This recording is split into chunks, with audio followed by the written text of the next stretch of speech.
What I've learned about living in Washington, D.C., it's really like a big university with a really big ROTC contingent. It's really bizarre driving by the Pentagon on the way to the mall.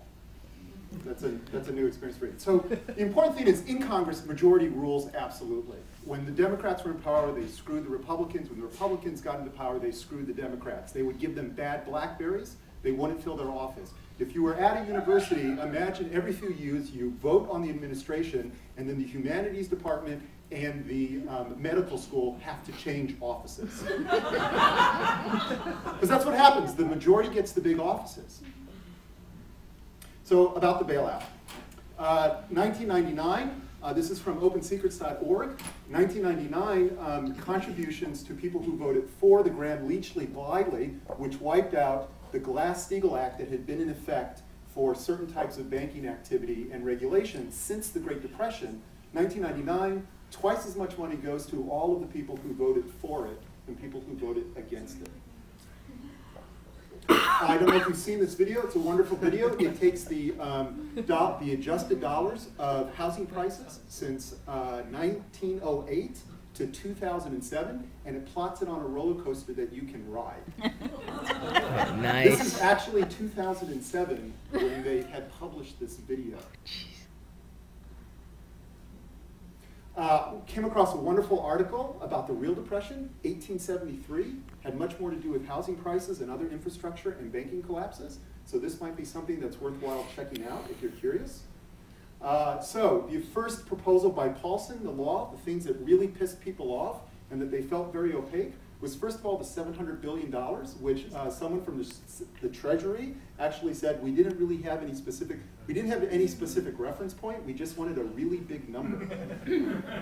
The other thing that really got people upset was down here about no review, that any of the acts that they did in the 2 years could not be reviewed by agency or by court of law, which was interesting. My colleague Bill Allison told me that this is in fact fairly standard boilerplate language for a lot of stuff. And if you think about it, if the government's going to do contracts, or the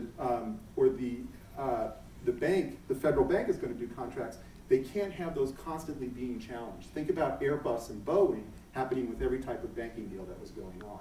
So this is actually fairly standard language.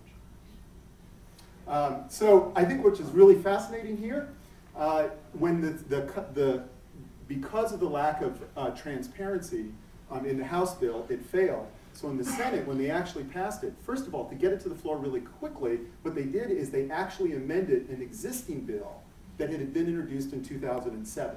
So they actually were amending a bill in Retirement Income Security Act for the provision of mental health and substance-related disorder benefits, which I think is surprisingly relevant.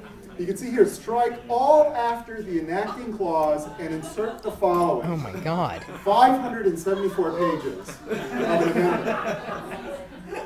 Now what's really interesting about this is up at the top, there's actually an XML file for this bill on someone's hard drive. Wow. But can we get to it? No. Talk about spaghetti code. So, in fact, there was so much interest in this, in what was happening, that Thomas, which is not a particularly friendly user site, nevertheless crashed under the ban for people who wanted to see what was happening in the bills in DC.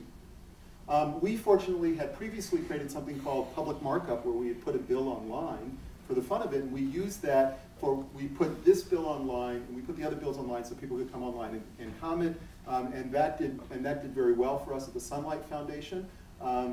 And also Open Congress, a project of Sunlight, a wonderful project by some people in Boston. And what's interesting is, as soon as they introduced social components, you can actually log in and have My Open Congress, and they're tracking information. Traffic skyrocketed. Am I doing okay, or where am I?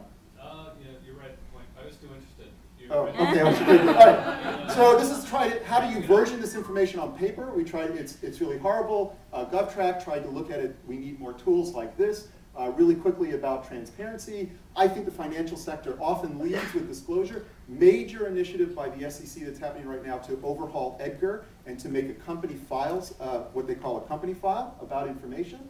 USAspending.gov. The government checkbook is already online. Obama sponsored this. But McCain also signed on to it. And there's another act for more transparency that's coming. Better yet, that software is coming from a site that Sunlight actually funded development by a nonprofit. So the site underneath it is by Office of Management and Budget, and it was actually based on software that we funded. This is not to advertise Obama, it's just that now we're moving from the web actually into, if you haven't seen this application, it's really quite amazing. I hope I have 20 seconds left for semantic scaling because we need that to look at 574 pages of articles. This is what I mean. We know how to do scaling. We know how to do scaling really well with all sorts of types of streaming content. But we have to figure out how to approach that to information and streaming information. I saw a little thing at Dippity. They have the start of it right there. But how do you know what gets big and what gets small? And I think that that's really a partnership between the streamer, the consumer, and the message itself.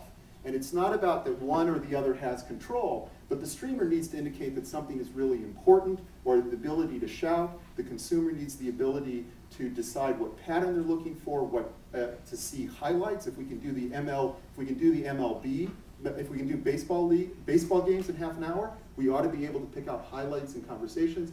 And the messages have to have enough information where we can use what's in the message or other things that we can decide what's important, what's a life cycle event, and what is just a part of other continuing conversation. And that's it. All right, thanks.